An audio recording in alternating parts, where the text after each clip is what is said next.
Hi guys, I'm Temano and welcome back to my channel.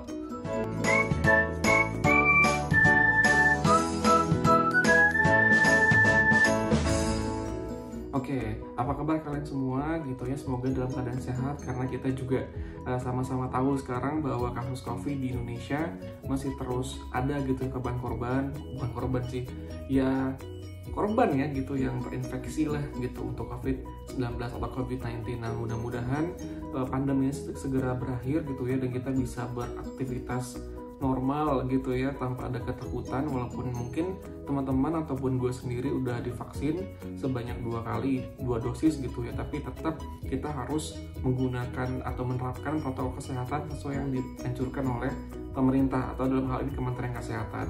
Oke guys, sesuai dengan judulnya, hari ini kita akan bahas gitu ya, ini gue nggak mau yang serius-serius gitu atau yang terlalu detail seperti reviewer gadget pada umumnya.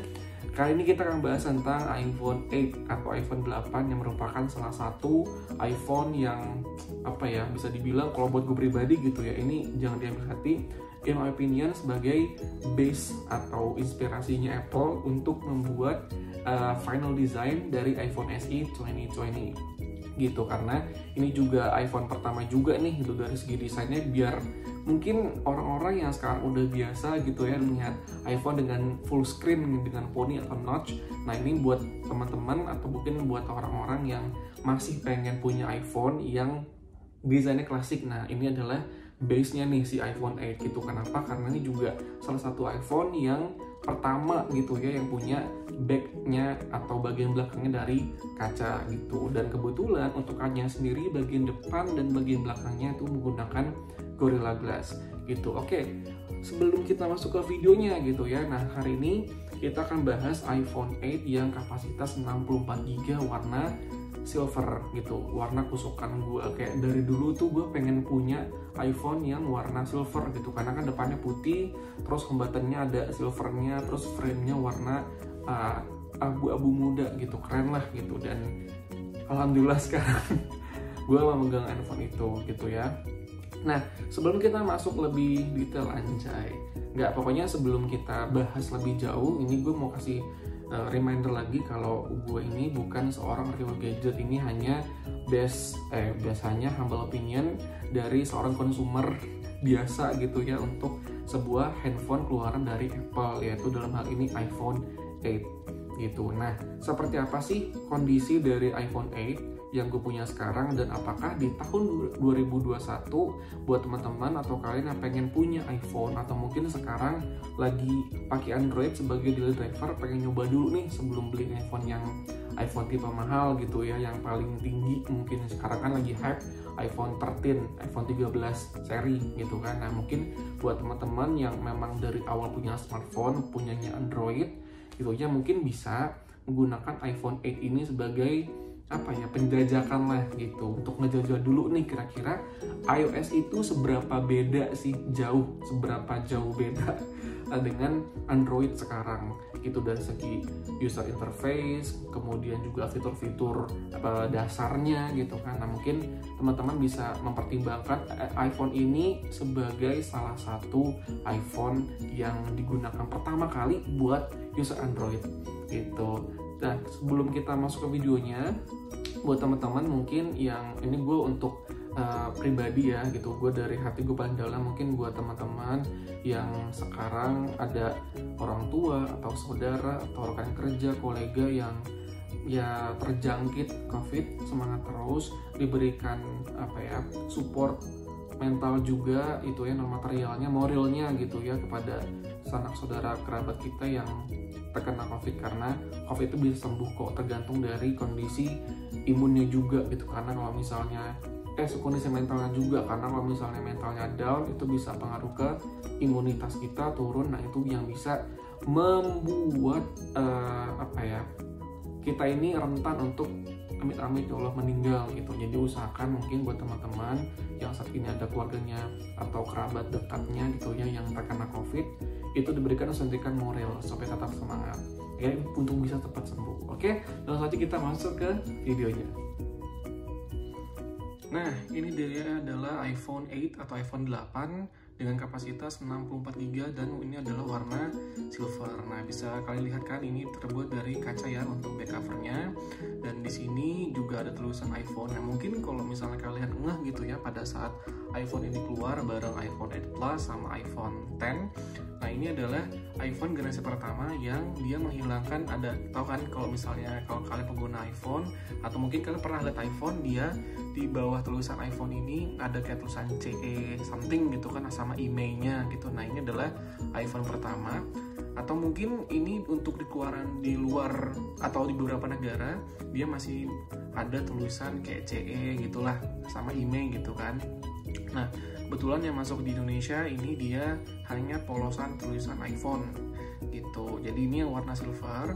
Nah, untuk silver sendiri warnanya abu-abu terang gitu ya. Kalau misalnya kalian mau lihat bedanya dengan warna putihnya iPhone SE 2020 itu bakal kelihatan banget sih kalau ini adalah warnanya abu-abu gitu kan. Ini sepintas warna kayak warna putih gitu ya. Nah, untuk di bagian samping kiri seperti biasa gitu ya ala iPhone gitu ya. Ini ada volume up, down. Nah, untuk di bagian atasnya ada tombol switch dari ring jadi silent gitu ya biasa. Ini silent. Kalau ke atas ini adalah ringing gitu. Dan ini juga ada home buttonnya gitu ya iPhone. Ya dari iPhone 6 mungkin ya sampai iPhone 8 ini dia untuk berwarna silver, dan mungkin kalau misalnya teman-teman nggak warna gold itu juga dia depannya warna putih, kecuali yang hitam itu depannya adalah warna space gray, matte black, jet black. Nah, itu di iPhone 7 ya, jet black sama matte black. Dan untuk space gray di iPhone S sendiri dia juga warna hitam gitu. Nah, untuk di bagian kanan di sini ada tombol power gitu ya. Terus ini juga ada slot untuk SIM card. Ini ukurannya nano ya guys ya, bukan micro lagi tapi udah nano. Nah, di sini juga ada garis-garis antena kalau gua nggak salah. Nah, kemudian ini adalah kameranya. Ini ada frame kamera.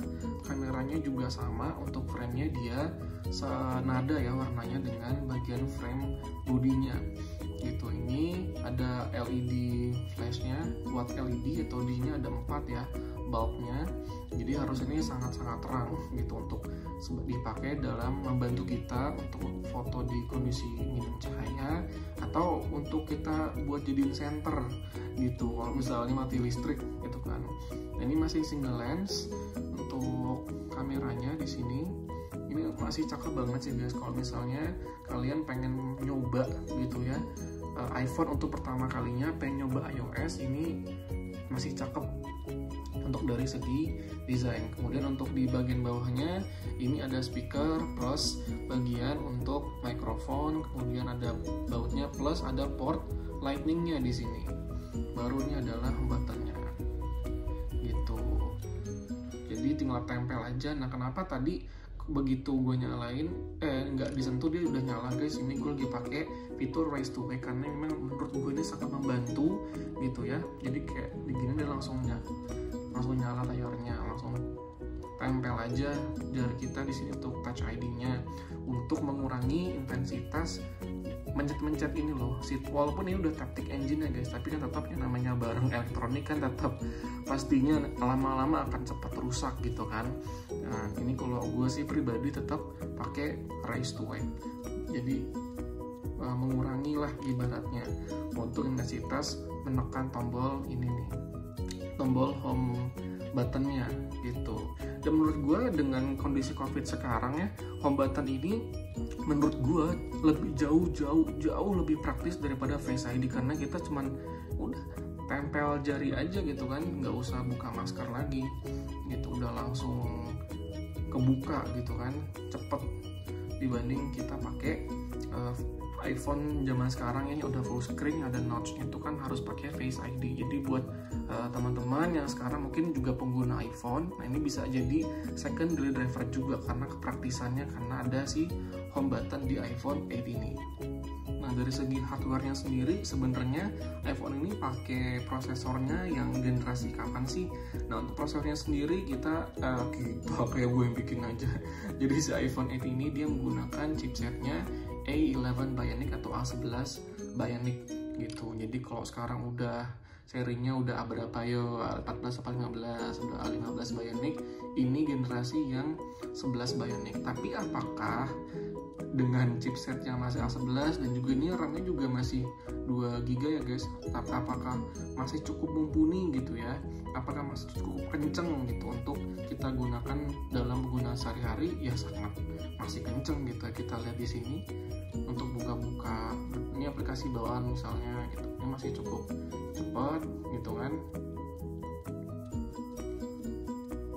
masih cukup kenceng lah gitu, masih cukup bisa nggak bikin emosi gitu loh. Kalau iPhone lemot kan emosi ya, nah ini nggak lemot sama sekali menurut gue.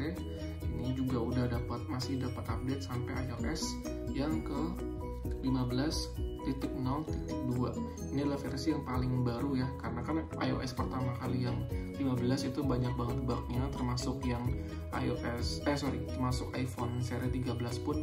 Nah kalau untuk gue pribadi, jujur li kalau sekarang bahasanya, dari awal gue update gitu ya, iOS yang pertama kan 14 yang gue punya, kemudian ke iOS 15 versi pertama banget sampai sekarang, jujur gue nggak mengalami kendala kayak misalnya penyimpanan gitu kan, penyimpanannya atau storage-nya penuh gitu terus harus di restart atau segala macam, enggak.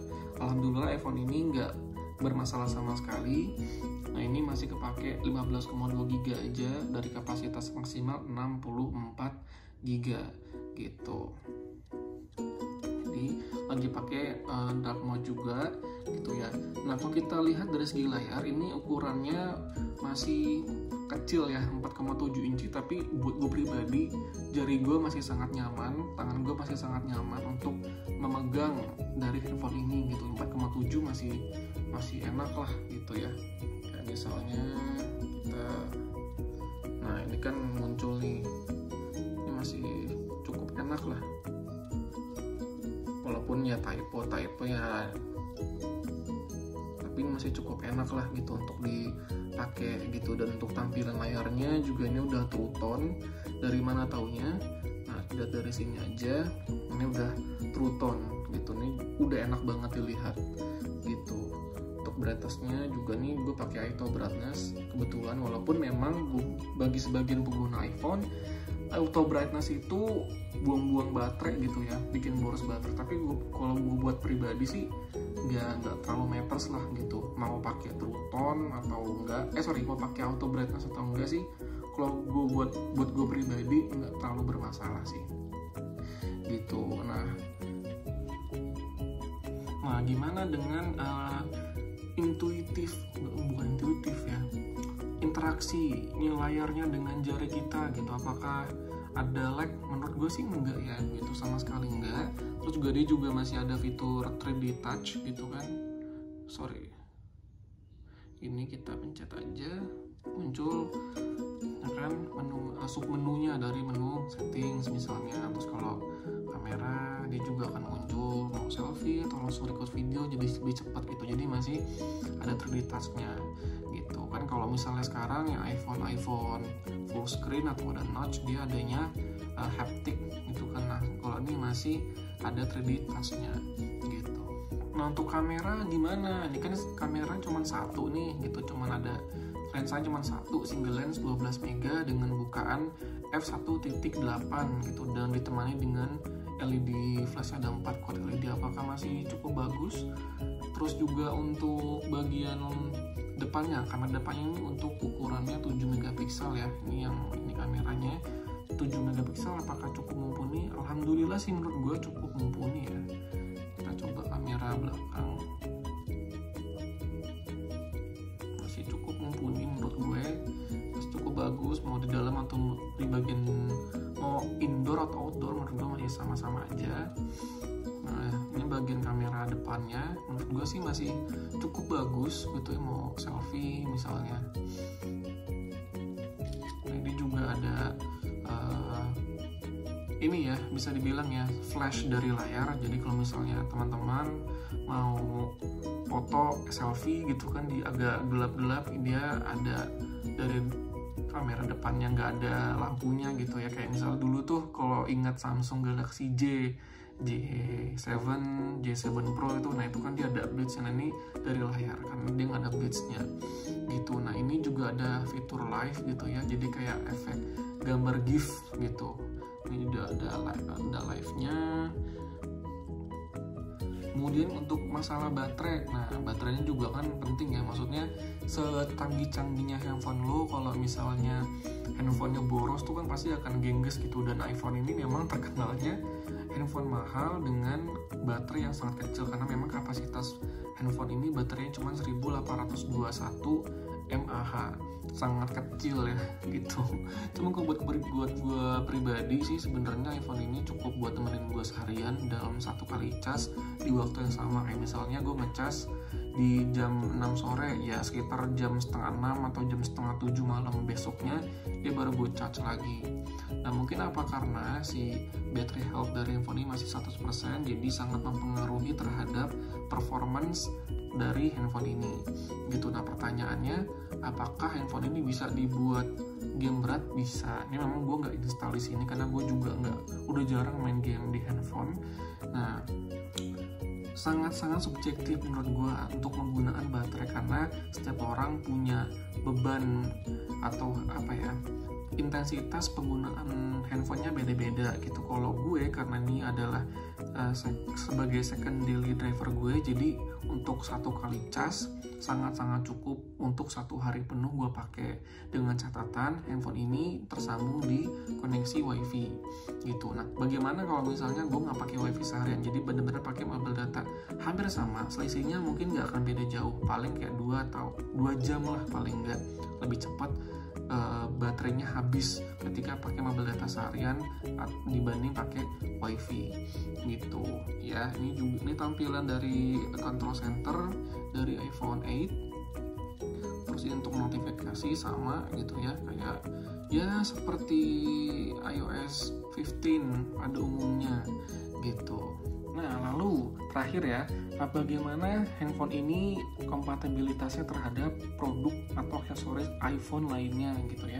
Ya tentu saja ya, handphone ini bisa lah buat misalnya pakai headset gitu kan, atau pakai AirPods gitu. Nah cuman masalahnya adalah bagaimana kalau misalnya headset yang kalian punya saat ini itu masih menggunakan pakai portnya tuh adalah jack audio 3,5 mm. Jadi yang kalau dulu tuh zaman iPhone 6 atau 6s, nah di sebelah sininya dia masih ada port bulat gitu kan. Kalau sekarang udah lightning doang nih gitu. Nah masalahnya apakah masih bisa? Bisa gitu ya, tetap bisa. Cuman masalahnya adalah kalian harus menggunakan aksesoris tambahan, yaitu konektor, jadi biar bisa nyambung ke si lightningnya ini gitu. Nah kalau AirPods gimana? Kalau AirPods sih alhamdulillah masih bisa ya guys, cuman caranya itu tetap kita harus mengaktifkan Bluetooth-nya. Kita aktifkan Bluetooth-nya dulu gitu ya, supaya AirPods-nya bisa nyambung. Ini adalah AirPods generasi kedua yang kebetulan ada ya. Kita buka settings, kemudian ke Bluetooth. Nah ini kita buka, dia baru akan muncul di sini. Dia akan muncul, wah lobby ternyata 16%. Nah ini bisa dilihat untuk AirPods-nya sendiri, docknya udah tinggal 16%, sementara untuk AirPods-nya sendiri masih 100% gitu. Nah untuk di bagian depan atau di bagian home screen di sini juga bisa kelihatan ya guys, dari sini untuk baterainya, kemudian dari untuk si AirPods-nya bisa kelihatan semua di sini statusnya. Jadi ini masih kompatibel ya untuk digunakan atau di-pairingkan gitu ya dengan aksesoris iPhone saat ini gitu. Nah itu tadi guys adalah handphone ya, sudah gue perlihatkan untuk hands on dari iPhone 8 gitu nya. Dari handphone ini iPhone 8 edisi kapasitas 64GB warna silver gitu kan. Nah apakah handphone ini, itu tunjukkan aja ya, apakah handphone ini masih cukup mumpuni atau still worth it di tahun 2021? Kalau menurut gue pribadi ini masih sangat worth it. Kenapa? Karena kita tahu dari kapasitas RAM walaupun cuma 2GB ya masih sangat kenceng lah yang namanya iPhone gitu kan, karena memang iPhone ini menggunakan iOS gitu ya, yang satu environment lah gitu, karena udah jadi satu semua tuh, bodinya Apple yang bikin, terus juga chipsetnya A11 Bionic juga Apple yang bikin, plus iOS-nya juga dari Apple, jadi memang udah terintegrasi semua. Jadi RAM 2GB menurut gue masih sangat-sangat kencang dalam menggunakan untuk digunakan sebagai daily driver gitu. Itu yang pertama. Yang kedua, untuk harganya sendiri, karena handphone ini udah nggak ada lagi ya dijual resmi di iBox, jadi teman-teman harus nyari di toko luar lah gitu. Maksudnya bukan luar negeri ya, maksudnya di luar iBox itu, untuk mendapatkan handphone ini di kisaran untuk harganya 3 jutaan lah gitu, gak nyampe 4 juta lah, 3 jutaan tergantung dari tempat atau tokonya, plus juga kondisi dari battery health-nya. Semakin tinggi battery health-nya, kebetulan untuk yang kayak punya gue 100% mungkin di kisaran 3,7 sampai 3,9 juta. Untuk yang udah pasti second hand unit ya guys ya, jadi udah nggak ada yang baru, sangat-sangat langka lah gitu untuk, atau sangat-sangat susah lah untuk mendapatkan handphone ini yang kondisi barunya gitu. Dan apakah handphone ini gue suka dari hand gripnya aja sangat-sangat handy gitu loh buat gue gitu, dan tipis ya kan, tipis, handy, untuk buat ngetik juga jarang banget ada typo gitu ya. Mungkin ini gue sengaja belum dipakein anti gores ya gitu, nanti gue akan pakai anti gores kok, tenang gitu ya. Untuk fotografi juga masih sangat mumpuni. Gue tidak meletakkan hasil kamera, hasil video di handphone ini, di video ini, karena gue percaya semua orang atau setiap orang pasti punya standar bagus atau tidak ini dalam suatu hasil kameranya gitu. Jadi ya ini hanya opini pribadi aja gitu ya, hanya benar-benar video hands on aja gitu ya, untuk measure aja apakah handphone ini masih worth it lah intinya untuk dibeli di tahun ini gitu. Jadi kalau buat gue pribadi sih sangat-sangat worth it buat kalian ya memang saat ini masih menggunakan Android, pengen nyoba-coba sebelum belinya yang iPhone 12 misalnya atau iPhone 13 gitu. Nah, pengen coba-coba dulu gitu kira-kira iOS itu seperti apa sih gitu, pengen bikin PW dulu ibaratnya. Ini sangat-sangat worth it buat kalian yang ingin nyoba iPhone atau iOS untuk pertama kali. Nah, kalau buat kalian yang mungkin sekarang lagi nyari iPhone untuk daily driver gitu ya, seperti gue gitu kan, ini juga masih sangat-sangat worth it untuk digunakan sebagai second daily driver, karena masih sangat kencang perpindahan dari satu aplikasi ke aplikasi lain juga masih sangat kencang, dan Touch ID-nya sangat-sangat berguna di kondisi COVID seperti sekarang ini. Karena kan kalau untuk Face ID kita pakai masker itu nggak akan kebuka gitu kan, walaupun ya sekarang udah banyak tips and triknya gitu. Tapi tetap buat gue pribadi tidak ada yang bisa mengalahkan kepraktisan Touch ID untuk membuka iPhone gitu. Oke, mungkin sekian dulu video kali ini. Kalau misalnya kalian suka boleh komen, bisa like juga. Kalau nggak suka nggak apa-apa, di unlike gitu atau di dislike gitu ya, sebagai pembelajaran gue di video-video berikutnya. Nah, mungkin kalau misalnya ke depan gue akan kasih tahu sekarang ya, ke depan mungkin gue akan random gitu untuk mereview sesuatu, nggak cuman gadget, nggak cuma barang elektronik, tapi bisa makanan atau tempat wisata, bisa apapun gitu. Karena memang dari awal channel ini tidak terfokus untuk mereview suatu barang gitu ya, specifically mungkin untuk gadget atau barang-barang elektronik enggak juga gitu ya. Nanti bisa kedepannya akan review apapun gitu. Oke, thank you banget buat teman-teman semua yang udah nonton video ini gitu ya. Sampai ketemu di video selanjutnya dan have a nice day.